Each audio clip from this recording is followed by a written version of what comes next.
Brand Dita, brand yang cukup disegani pada masanya. Memang tidak banyak yang punya brand satu ini. Tapi bagi saya ini brand yang cukup unik dan spesial. Kali ini datang dari Project M. Bro, Project M itu M-nya singkatan apa bro? Mahal ini. Jujur aja saya nggak tahu singkatan dari M ini apa. Yang penting kan suaranya bagaimana. Biar gak panjang lebar, bumper dulu.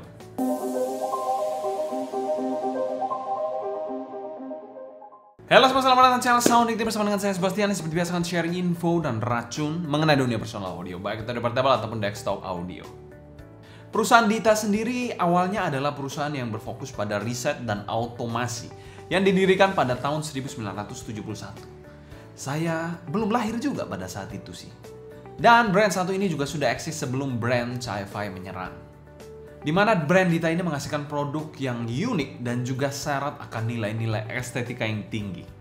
Tidak terlepas di situ, kali ini datang dari Project M, project terbaru dari Dita Audio. Ditenagai oleh single dynamic driver 9,8 mm dengan teknologi PM1 Plus yang memastikan suaranya ini lebih berkarakter tentu saja. Dan disematkan juga satu balance armatur untuk melengkapi suara dari Dita Project M ini. Sekedar info saja, dynamic driver dari Dita Audio ini merupakan dynamic driver yang custom build, jadi tidak akan kalian temukan di in-ear monitor lainnya. Untuk kabelnya dia menggunakan kabel dual pin 0,78 mm. Tapi kalau saya nggak salah ingat dia agak QDC pin type dikit bentuknya. Kabelnya pun bukan kabel yang kaleng-kaleng, nanti kita bahas di buildnya, dan juga memiliki kabel yang interchangeable jack. Jadi kalian bisa ganti-ganti jacknya 35 ataupun 44. Dan kita mau thanks berat untuk Dita Audio sebagai sponsor video review kali ini. Link pembelian saya taruh di kolom deskripsi di bawah. Kalian bisa cek aja kalau kalian mau kilaf-kilaf atau ya lirik-lirik in-ear monitor satu ini. Dan 100% review ini adalah opini pribadi saya. Selanjutnya kita bahas packaging dari in-ear monitor satu ini. Untuk sensasi unboxing pernah kita bahas pada video tersendiri, terpisah juga. Cuma satu yang kita review waktu itu Dita. Kalian bisa cek aja di link di atas ya. Untuk kelengkapannya, bicara soal Dita ini Oke untuk harganya ya. Dia memberikan in-ear monitor kabel, lalu juga case Thanos, namanya Thanos ya. Tapi nggak pakai H, Thanos doang ya. Lalu juga ada interchangeable 4,4 dan juga air tips 5 pasang final air tips dan juga case untuk air tipsnya yang nggak tahu itu apakah dijual terpisah atau tidak, saya nggak tahu, tapi ya it's pretty good additional things to have in this packaging. Untuk kelengkapannya sih masuk dalam kategori yang oke aja dengan sensasi unboxing yang menarik menurut saya. Dan secara umum kami berikan skor B+ untuk Dita Project M ini untuk packagingnya. Selanjutnya kita bahas build quality dari in-ear monitor satu ini. Untuk build quality dari in-ear monitor satu ini kelihatan dia menggunakan bahan resin padat yang berwarna transparan seperti ini, jadi bisa kelihatan ya ada chamber steelnya di sini dan ada satu fan hole di dekat faceplate-nya seperti ini, di dekat pinnya. Ya, ada satu fan hole di sini, kalian bisa lihat, yes, di sini ada satu fan hole dan juga memiliki nozzle berbahan metal yang berbeda dari bahan housing yang berbahan resin. Nozzle-nya sendiri bisa dikategorikan cukup lurus dengan diameter 6 mm. Untuk nozzle-nya tidak terlalu panjang-panjang banget, sedang aja dan sudah ada lipsnya. Sedangkan kalau kita lihat bagian faceplate-nya ini cukup unik ya. Kalian bisa lihat di sini ada logo dari Dita Audio yang berwarna silver dengan base black, dengan desain transparan juga sama seperti housingnya. Bentuk dari housingnya ini unik banget menurut saya. Dia agak mengkotak gitu. Jadi ada sisi di sini, sisi di sini, sisi di sini, sisi di sini. Jadi ada beberapa sisi. Jadi 4 sisi gitulah di in-ear monitor satu ini. Biasanya hanya ada 3 sisi, ini ada 4 sisi. Jadi unik banget. Untuk kabelnya sendiri kabel dual pin 0,78 mm yang agak sedikit QDC type ya. Jadi perlu kalian perhatikan di sini. Dan terdapat air hook yang transparan seperti ini untuk kabelnya. Dan kalau kita lihat ke bagian kabelnya sendiri adalah kabel diklaimnya 16 strand Cardas Ultra Pure Cooper dengan sleeving putih dan sedikit ada siluet Coopernya gini ya. Kalian bisa lihat ada kayak Coopernya dikit, mungkin nggak kelihatan di sini. Dan di bagian bawahnya di sini tidak ada chin slider, hanya ada splitter berbahan metal. Dan bagian bawahnya ini 2 wires yang di twisted seperti ini. Bisa dikatakan ini bukan kabel yang super kaku, tapi bukan kabel yang super lentur juga. Dan kabelnya ini memang kabel yang tidak super tebal banget, tapi oke lah. Jacknya sendiri adalah jack 3,5 mm yang bisa diganti-ganti jadi 4,4 mm karena sudah ada di dalam paket penjualannya untuk 4,4 mm-nya. Untuk build quality-nya kami berikan skor A solid. Housing-nya ini mantep, desainnya pun unik banget dengan kabel yang bukan kaleng-kaleng. Tapi saya nggak terlalu paham sih sebenarnya bahan kabelnya ini mau yang spesial banget yang nggak terlalu bisa membedakan sih. Tapi yang penting suaranya oke-oke aja kan, nggak ada masalah. Estetiknya cukup oke lah untuk kabelnya. Selain kita bahas fitting dari in-ear monitor satu ini, untuk Project M sendiri housingnya bisa dikategorikan cukup gendut, cukup besar ya.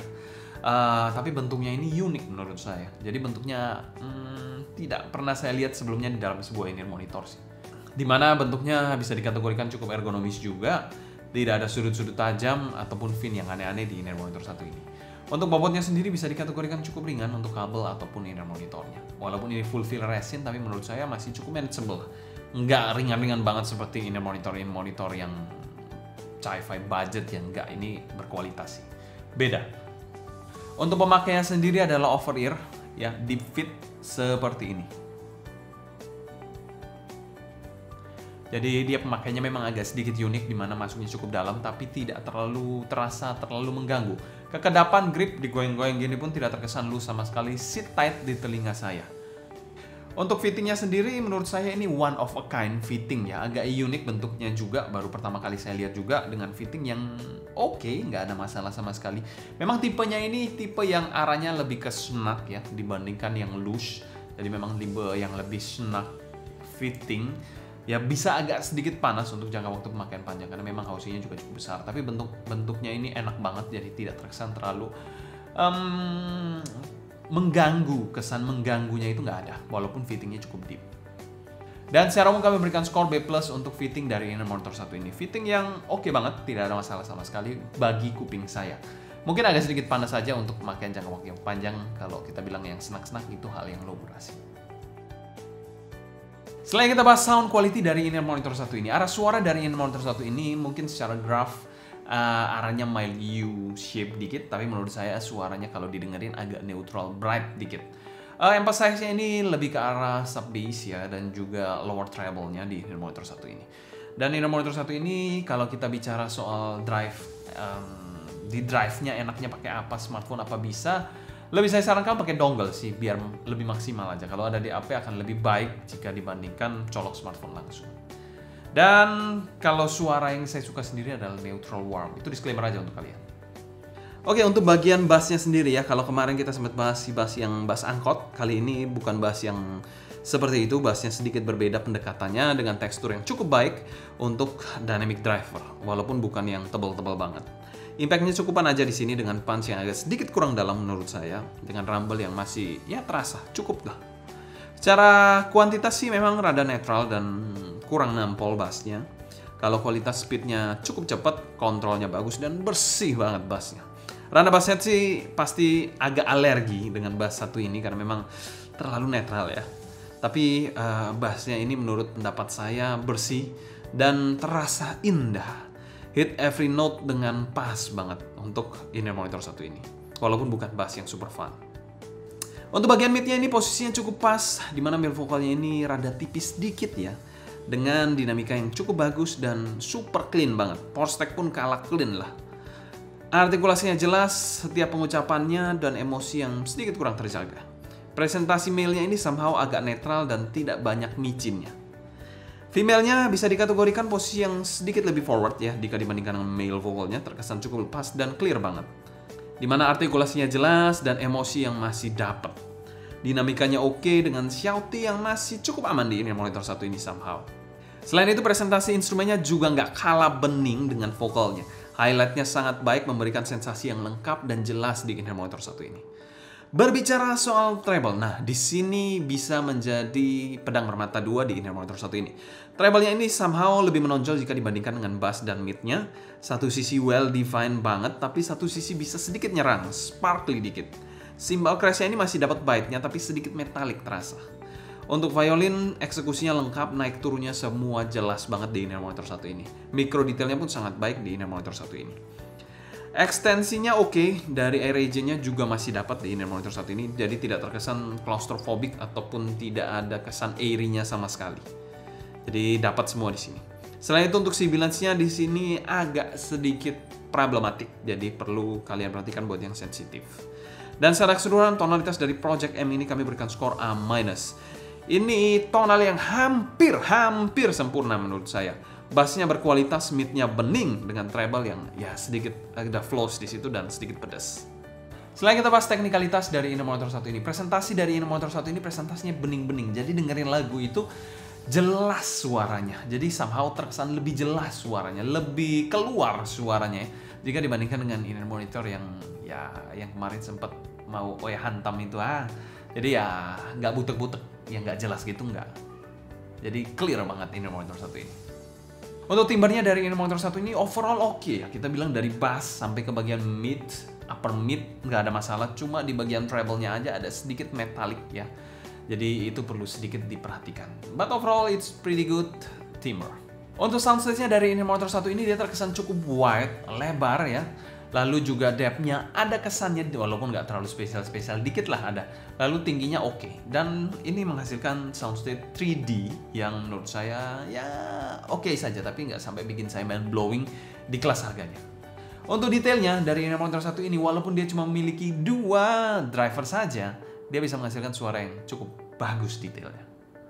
Untuk clarity-nya sudah nggak perlu ditanya ya. Clarity-nya dari Inner Monitor 1 ini mungkin salah satu nilai jual yang mesti saya highlight di sini. Untuk separasi, imaging, and positioning, separasinya ini cukup baik dipresentasikan di Inner Monitor 1 ini. Dia dapat membagi instrumen dengan vokal atau instrumen dengan instrumen lain dengan sangat baik, walaupun dia cuma punya 2 driver saja. Selain itu untuk imagingnya ya ada kesannya layernya dikit ya, tapi nggak spesial-spesial banget dengan gambaran itu middle to front row dikit. Untuk positioningnya di sini cukup nice, dia penempatan setiap titik suaranya itu clear menurut saya, jadi saya bisa distinct dengan mudah. Oh ini ada di kanan atas, ini ada di kanan, ini kanan bawah, jelas banget menurut saya. Dan sekarang kami berikan skor A- untuk teknikalitas dari Inner Monitor 1 ini. Overall pretty good untuk teknikalitasnya, kecuali mungkin kalian dengerin lagu yang terlalu banyak exposure di bagian treble-nya, karena bisa metallic dikit. Selanjutnya kita bahas pro dan cons dari Inner Monitor 1 ini. Cons dari Inner Monitor 1 ini timbernya mungkin agak sedikit metallic, itu mesti saya highlight karena memang agak sedikit mengganggu bagi saya. Pro-nya Inner Monitor ini suaranya unik ya. Jadi kalau kalian mencari Inner Monitor yang suaranya unik masuk di koleksi abadi kalian, ini patut kalian perhitungkan. Untuk pro kedua, mungkin fittingnya tidak akan semua orang suka ya, tapi bagi saya ini fittingnya unik. Karena yang unik-unik saya suka sebenarnya. Untuk value for money dari Inner Monitor 1 ini di angka 5 jutaan. Ya kalian nggak salah dengar angkanya 5 jutaan untuk 2 driver. Kalahkan sama KZ. Ini masuk pada kategori good value dan kami berikan skor B+. Ini adalah Inner Monitor yang cocok buat kalian kolektor Inner Monitor unik-unik. Kesimpulan, Dita sekali lagi berhasil menelurkan sebuah masterpiece bagi saya. Keunikan yang ya tidak ditemukan pada Inner Monitor kebanyakan sih. Dan Project M ini bisa saya rekomendasikan untuk kalian yang mencari Inner Monitor yang suaranya non-mainstream, anti-mainstream. Karena suara yang mainstream hanya untuk kalian yang audiophile lemah. Mungkin sekian dulu cerita saya mengenai Dita Project M ini. Kalau kalian suka jangan lupa subscribe, klik tombol like, follow Instagram, TikTok, and Discord kita @soundingkritik agar kalian tidak ketinggalan update terbaru mengenai dunia portable dan desktop audio. Kalau kalian ada pertanyaan seputar Dita Project M ini yang M-nya itu artinya mahal ya, kalian bisa tanya aja di kolom komentar di bawah. Kita diskusi aja, apakah mahal di harganya? Ya kita bicara soal segmentasinya dia, memang segmentasinya dia memang pricey brand ya, agak brand yang lumayan high end lah kalau kita bicara ya soal placementnya. Ini masuk pada kategori yang low budget sih sebenarnya ya kalau dari segmentasi brandnya ya, tapi kalau dari segmentasi UMR kita ini sudah di atas UMR, apalagi UMR ya rata-rata masih di bawah 5 semua sih UMR-nya. Gimana menurut kalian? Ini worth it? Gak masuk akal harganya? Ini 2 driver aja kalah sama KZ atau bagaimana? Kita bisa diskusi aja di kolom komentar di bawah ya. Sekian dulu untuk video kali ini. Saya Sebastian dari Sounding pamit undur diri. Sampai jumpa di video berikutnya. Happy listening, stay healthy, and ciao.